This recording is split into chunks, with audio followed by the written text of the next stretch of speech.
What's up, y'all? My name is Eva Lise, and I got third place at the Sidex Remote Duel Regional on April 6th, playing Fire King Snake Eyes. I'm really excited to show y'all the build, but before we go into it, first some shoutouts. So first off, shoutouts to Trey and Inspired TCG for having me on this channel. Love y'all's content, please keep it up. Shouts to our testing Discord, Despringens Booty. Thank y'all for always testing with me and helping me keep up cope sometimes. Shoutouts to GGYGO, who's cheering me on all day. Shoutouts to Emily Chan, who is editing this video. And shoutouts to Nesh TCG, who showed me some lines with this deck that really saved my butt today. Or a few days ago at this point. So without further ado, let's go into the video. So we're going to divide up this deck profile into starters, engine requirements, and non-engine. So first, we're going to start with our engine. There's 3 copies, let's move this into the light, of Snake Eye Ash. Your best starter, of course. This is your #1 starter that you always want to see. Nothing to say there, obviously. There's 3 copies of Bonfire, your second best starter. This gets you the exact same combo. As far as a 1-card combo goes, you just add Poplar and you go from there. Next, we have 3 copies of Wanted, as well as 3 copies of Witch. Obviously, you want to see Wanted more than Witch most of the time, but of course, Witch is still a good starter. Next is your inferior starter. Poplar is a card that you don't really want to draw. Obviously, you want to add it off of the Snake Eye Ash, but Poplar can still do things on its own, so it's always so important to have 2 of these for grind, and also you don't want to have a hand where you draw an Ash or a Bonfire and 1 Poplar and you don't have another in deck. That sucks. And finally, 1 for 1, it is the the starter that doesn't make you use your normal summon, and it's a little bit of added consistency. So basically, this gives the deck 15 1-card starters in a 40-card deck. That's a 91.93% chance to open up a starter going first. Gotta love that. Next, your Snake Eyes engine requirements. There is the Divine Temple of the Snake Eye, the original, the Flamberge, and the Oak. So, Temple has basically become standard in all Snake Eye builds, and it was of course standard in the pure deck, but it's become standard in the Fire King version as well.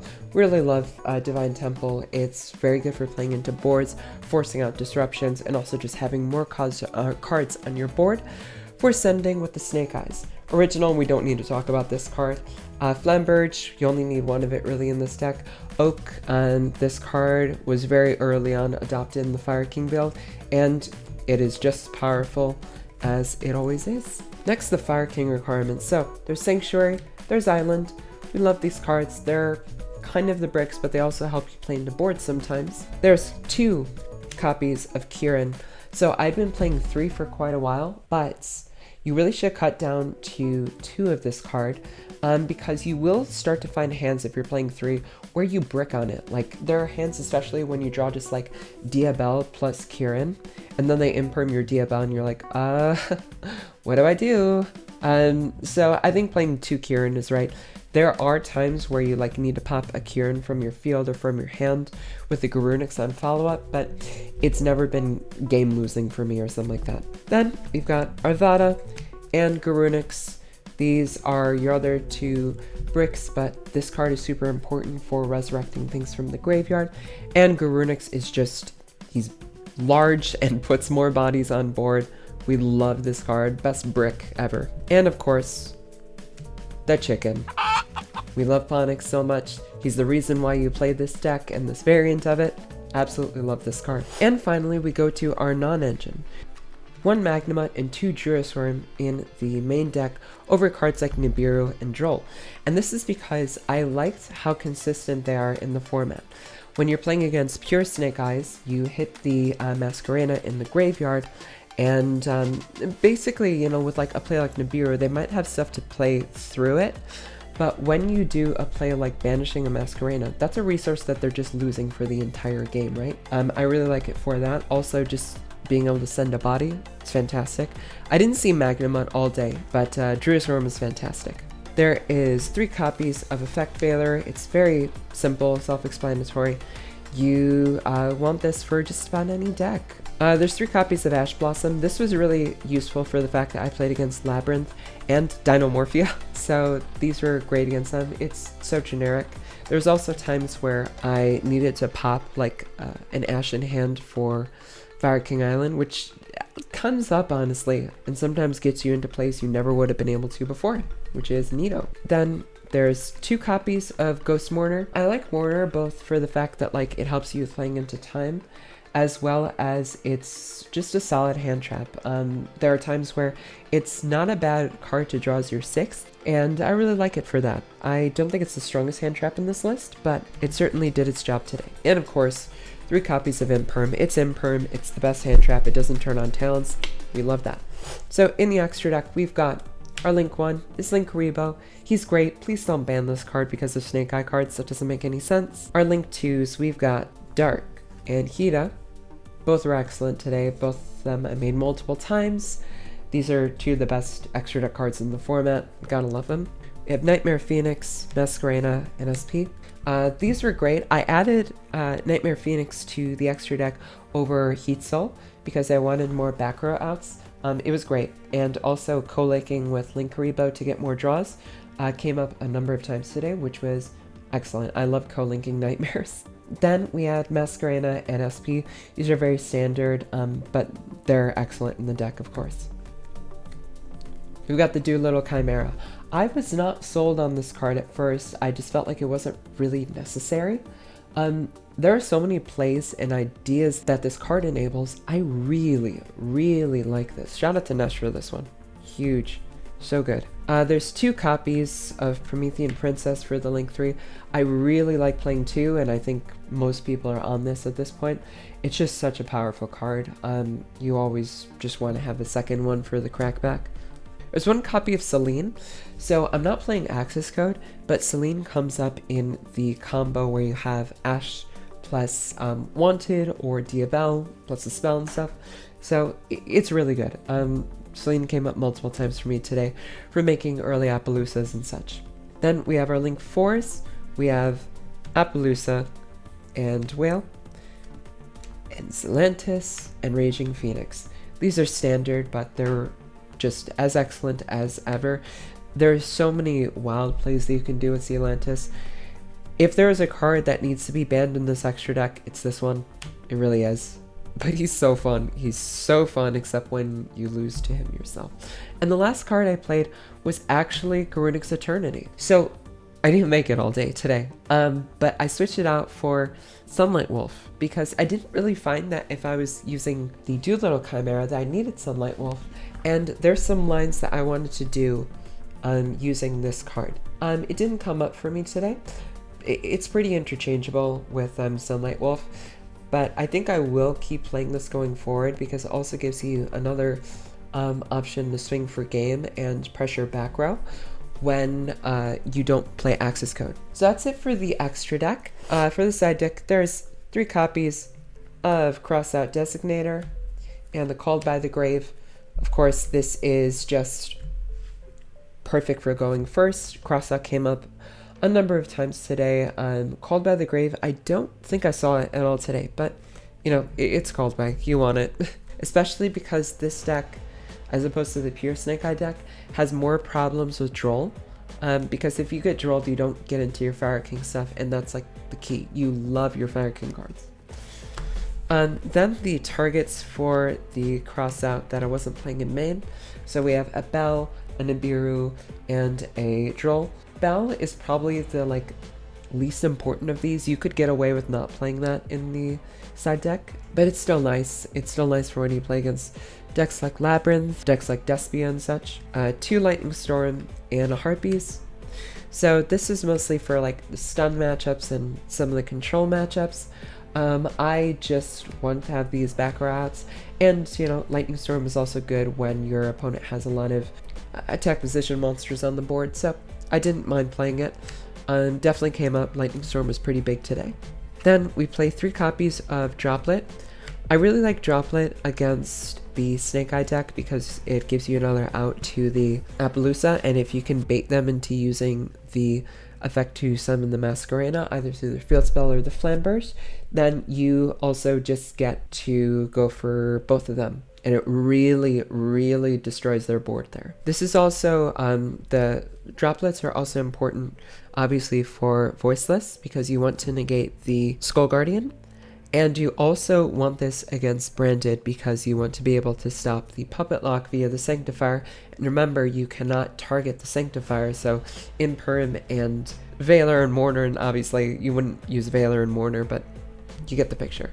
And then the last two are the searchable outs, so there's Subversion, which was great today, honestly. It gives you another out to an Appaloosa or just other stuff on your opponent's board. Came up multiple times for me, and I like having searchable outs to things. And also for the back row matchups, we played Skyburn. I've actually never brought Skyburn to a tournament before. This card was excellent. I was really impressed with it. Into back row matchups, into setting things, into forcing out that back row. It was really good. I had one play where I was going against Dinomorphia. They tried to set 4 at the end of their turn. I kept it in main phase, banished 1 with the SP, and then I also summoned the Ponix on my opponent's turn and got the Skyburn. So then at the start of the draw phase, I just Skyburned for 3 of my Fire King cards. And they had Judgment, unfortunately, but this was about to cook all of their back row. So it was really good. Also, don't forget the Graveyard effect to protect a Fire King card. Will it come up? Not very often, but just be aware of it. And yeah, that is the deck profile. I did want to show you some stuff for this deck as to the line that I have been doing with Hyung when you just draw Poplar. And also, you can do this when you do the Ash plus Diabel combo. Your board that you get is just ridiculous. It's so many disruptions. It's Zelantis, Apo for 2, Flamberge, and a Masquerena, your Promethean, and all your Fire King cards, and Doolittle in the graveyard. And then you also have Sanctuary on the field. You can even add the Hyung to this, which is overkill. This, like, for this combo, it's overkill because you already have 1, 2, 3, 4 in with the SP, 5 off the Promethean, 6 and 7 off of the Garunix, and then 8 off the pop with Whale and Graveyard when you pop the Princess with the Arvata, or you can also just go into the board wipe stuff. So it's hugely overkill. But let me show you what you can do with the 1 Poplar combo if you're playing Sanctuary, well, if you're playing Hyung, because everyone's playing Sanctuary, of course. Let's just say you only have Poplar, and it's like, man, this isn't great. So let's go normal summon Poplar, Poplar effect. You're going to add your original. You're going to link off your Poplar for your Linkuriboh. Your Poplar is going to put itself in the spell trap zone, and then you're going to go original, send the Poplar, and you are going to grab your Ponix. Ponix effect is going to grab you your Sanctuary. You're going to activate your Sanctuary, and you place your island. Then you're going to go island effect, pop, you go Garunix, you go for Garunix effect, and Garunix effect, you're going to Foolish, and you can Foolish your Arvata here. Arvata effect targeting the Ponix. And then here you are going to go for your Doolittle Chimera. And then you're going to go for these into your Promethean Princess. Your Princess is going to bring back whatever here, doesn't really matter. Bring back your Chimera, and you go into your Whale. So this is also another play that's kind of nice around evenly because you can just summon the Whale and it doesn't really matter. So on your opponent's turn, your order of events that you're going to want to go to is going to be your Princess is going to pop your Whale and 1 monster your opponent controls. So that's 1 disruption. Then you go Whale Chainlink 1 and the Garunix Chainlink 2. You can also do Garunix 1 and Whale 2. And you're going to target your Chimera. And you're going to summon your Garunix. Then you're going to go Garunix effect, and you're going to Foolish your Kirin. Your Kirin is going to activate its effect, summon an Arvata, pop another card, and then your Arvata is going to negate by popping the Doolittle Chimera. Doolittle Chimera is going to target the Kirin here, and then during this, you can Kirin your Princess here, and summon, and then you can activate your Whale in the graveyard to destroy another card on the field, and then you can activate your Kirin here, or you can activate your Sanctuary if they special summon, if they still have something going with this. You can also just pop your Arvada if you want to preserve the Whale Pop, and then you're going to just go on into your Hyung. You're going to use your Hyung to pop the entire board. You pop your Arvada, then Arvada can resummon the Ponix.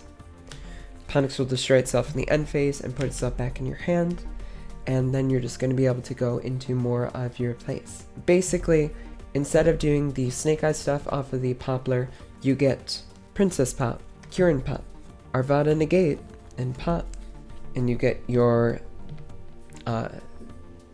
Whale in the Graveyard, and you're also going to be able to make that Hyung. Is it going to be something that everyone should play? I don't know, but I figured I'd show it anyway. So, I hope you've enjoyed this, and happy hunting. Thank you so much for watching. I'll link anyone that I shouted out in the video description. Thank you all so much.